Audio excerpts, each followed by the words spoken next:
Shiva battery works Darsi Addanki రోడ్లోని శ్రీ లక్ష్మీ గణపతి గుడి దగ్గర స్టేట్ బ్యాంక్ ఏటీఎం ఎదురు మా వద్ద అన్ని రకముల అమెరాన్ ఎక్సైట్ సంబంధిత బ్యాటరీలు లభించును మరియు ఇన్వర్టర్లు అతి తక్కువ ధరకే లభించబడును.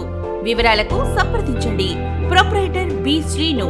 మా షాప్ అడ్రస్ దర్శి అద్దంకి రోడ్లోని శ్రీ లక్ష్మీ గణపతి గుడి దగ్గర స్టేట్ బ్యాంక్ ఏటీఎం ఎదురు.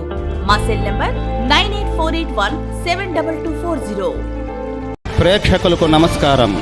ఏడిఎన్ న్యూస్ టీవీ మన దర్శి మన local channel. ADN news TV ప్రేక్షకులకు నమస్కారం. వార్తలు చదువుతుంది మీ ప్రసన్నారాం. ప్రకాశం జిల్లా ఎస్పీ ఏఆర్ దామోదర్ ని Indian red cross society executive member మరియు దర్శి మానవతా స్వచ్ఛంద సేవా సంస్థ కన్వీనర్ కపురం శ్రీనివాసరెడ్డి, సంస్థ చైర్మన్ దేవతి వరప్రసాద్ మర్యాదపూర్వకంగా కలవడం జరిగింది. ఈ సందర్భంగా దర్శి ఏరియాలో శాంతి భద్రతల గురించి ఎస్పీ అడిగి తెలుసుకున్నట్లు వారు ఈ సందర్భంగా తెలిపారు.